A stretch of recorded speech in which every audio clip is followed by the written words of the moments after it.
I've always been fascinated by FPV drones, the kind of shots they can capture, the speed, the precision, it's all unreal. But I also know it's not as easy as it looks. That's why I was so excited to sit down with Hei Ko for this video. He's been flying FPV drones for years and his footage is insane. Hei Ko started flying during lockdown, just something to pass the time, and it quickly turned into an obsession, something he really liked doing. Now he's out there capturing mountain dives, sunset sweeps, and shots that feel like they're straight out of an action movie. But what I love most about his story is how honest he is about the process. Crashes, repairs, and all the hard lessons along the way. In this video, we dive into his journey, how he started, what gear he used, and what it really takes to get shots like this. And let me tell you, FPV flying isn't for the faint of heart. It's risky, it's technical, and it takes a lot of practice. But as you'll see, the results are worth it. Stick around until the end, because Hei Ko is sharing his best tips for beginners, advice on avoiding costly mistakes, and stories about crashes that almost ended it all. Whether you're into drones or just love incredible visuals, this one's packed with inspiration. Alright, let's get started. What made you go into FPV drone flying at first place? I guess boredom during Corona. Yeah. Yeah, seriously, I started during Corona 2020. Yeah. And yeah, I thought the DJI FPV was a pretty cool thing between a traditional drone and a FPV drone, and I can learn how to fly FPV drone. Which was wrong in the end. Like, I don't like to use it as a traditional drone because it's still tilting, right? Yeah. But I learned how to fly FPV drone. Now I separated the two things. I have now again FPV drones, like non-DJI ones, and I also have traditional drones from DJI, which have pretty good quality. Whenever we go out, you always bring the two of you, the two separate drones together, right? Yeah, sure. You've got a whole arsenal. Hey, but I do. But Hei Ko, like I also considered buying an FPV drone and learning how to fly FPV. But when I read about like all the things you need to do before you're actually prepared to go and fly, like how did you start training yourself? Because it's got such a steep learning curve. It does indeed. So I started flying with a computer. That is definitely the number one thing that you should do, because flying an FPV drone is like flying a helicopter. It has no helps, no tech in there that will keep the drone in the air. It will just fly out of the sky if you make a mistake, man. So you definitely have to start flying on a simulator on a PC or Mac or whatever, right? Yeah. So yeah, that's how you start about the flying part. But then you also have to learn about how to repair it, and that's another. And you have to learn about battery. Yeah. It's really a lot to dig into. I think most people that want to get into FPV, they're able to install Steam, a Steam simulator. Exactly. That's what I always see people using with their controller. But like actually the repairing part, is that something you should be prepared for when you fly FPV? Oh man, actually this is really like, if you want to get amazing footage, you also have to take some risks, right? And sometimes, the risk is not in your favor. Let's say it like that. Yeah, so it's definitely 100% certain that when you fly FPV, you will have to repair your drone because you will crash. But to be honest, they also build like tanks. They are like built with a carbon fiber frame. Yeah. They are really stable. So, and I mean, even if it breaks, you just put a few screws out, put a new one in, and then you have to resolder the motor, and then you're good to go again. Yeah. So slowly, of course. Did you crash it a lot of times? I crashed my DJI FPV twice. I crashed this drone also twice already, and I crashed like the small one, also a few times already. So I mean, it's really a thing. I actually fly quite carefully, and I really try to not crash, obviously, because it's a lot of money. Yeah. But I mean, sometimes in order to get amazing shots, you sometimes have to take the risk of flying really close to trees, but you know, what if there is a wind coming from the side and then it just blows you into the tree?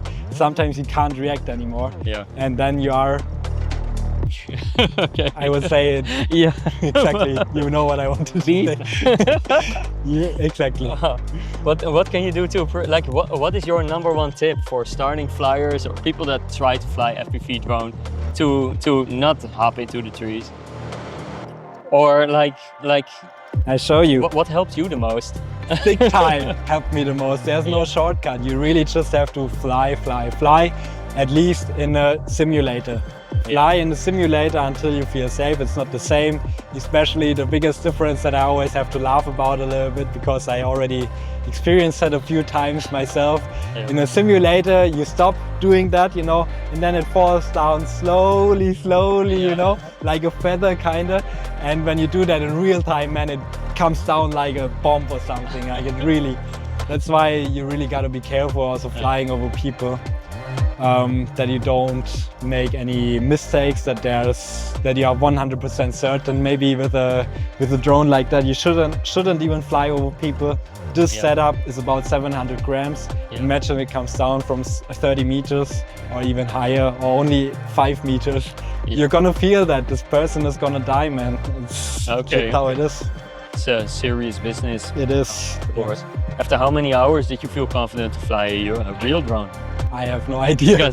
Yeah, like I also started to fly quite quickly, right? I did that also, but I really was so careful, man. And I started, as I said, with the DJI FPV, and there it's a good way to start learning to fly, because you can just, like, there's a panic button, right? Yeah. And then it just stops like a regular drone.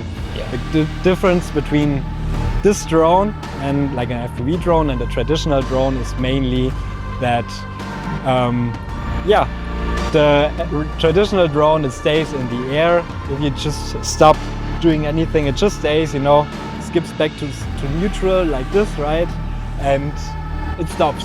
Yeah. Nothing happens. Yeah. If you do this with this drone, with the FPV drone, it just flies out of the sky, no control. There's nothing to help you.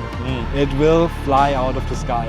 It is, after all, like flying a helicopter. You also can't just sit down in a helicopter and just like this, you know. I guess not. I guess so. I only flew drone, not helicopter yet. Yeah. What are things you watch in your surroundings to lift off in a safe way? Yeah. So definitely #1 is people around. Where are people? #2, what position do I go that I don't lose connection, because if I lose connection, the drone also falls out of the sky with the remote control.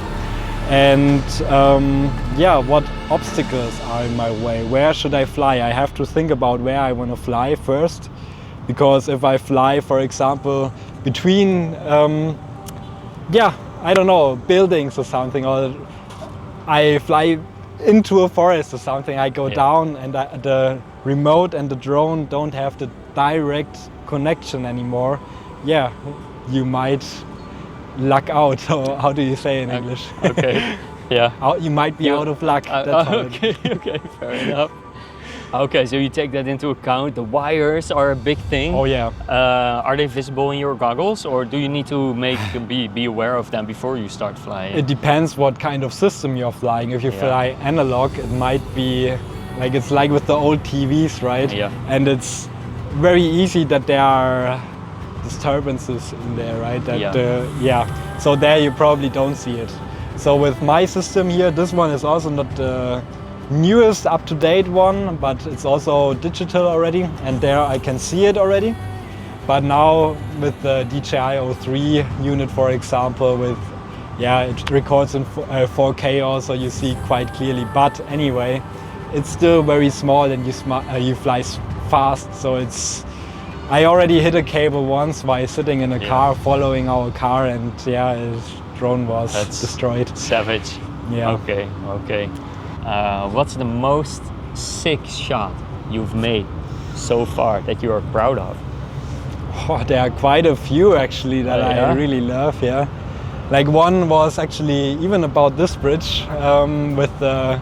I mean, that was just the right timing. Also, there were many like huge white birds, like big swarm, or how you call it in English. Yeah, a flock? Flock maybe, A flock of birds? Yeah, yeah, something like that. Yeah, They yeah, just flew in front of that bridge, man, and there was also a little bit sunset already, right? Like starting sunset, and I loved it, really good.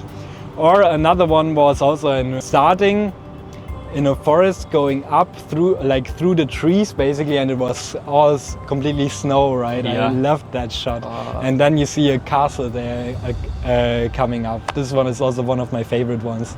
Yeah, there are quite a few nice ones. I show to you that. Yeah, of course. We're gonna implement that in the footage, of course. Exactly, yeah. All right. Let's see. Yeah, you definitely can do flips. You can go close to trees, and you just can get those action shots by normal traditional drone shots are more calm and everything very stable. Yeah. And yeah, I mean nowadays they use FPV shots also in action movies, for example. Nowadays I see many movies where they really have those action scenes, and I, of course, as an FPV pilot, I know exactly, oh, I know this one was shot on an FPV drone. Cool. Yeah. Cool. All right. Do you have any tips for starting FPV drone pilots or people who want to get into FPV? How did you start? Yeah, so I think number one thing is stick time, practice on a simulator most of the time at the biggest beginning. one, probably. Definitely. That's really the number one thing that you gotta do. You start by buying a controller? Yeah, that's actually, basically it's because you don't need the goggles yet, right? This is all you need at the beginning. Yeah. Okay. So for something like 300 or 400 will get you started? Yeah, exactly. All right. I mean, there are even cheaper ones, but this one is actually quite professional already. Yeah. There's also, before I had the Tango 2 that also works, or DJI remote control. You should already know what you want to buy later. Yeah. Because like what system you want to go for, that's probably important, and that's what you buy. So I'm a friend of buying one time and buying good, then you save money actually, compared to buying 10 times cheap stuff that breaks quickly. So yeah, that's how I do it. Yeah. And definitely don't lose the faith, because at the beginning it's really a crazy steep learning curve. Watch YouTube videos as much as you can. That's how I did it. And yeah, you will learn it step by step, and then also start repairing, which you will also have to do. And yeah, you will be able to do it step by step.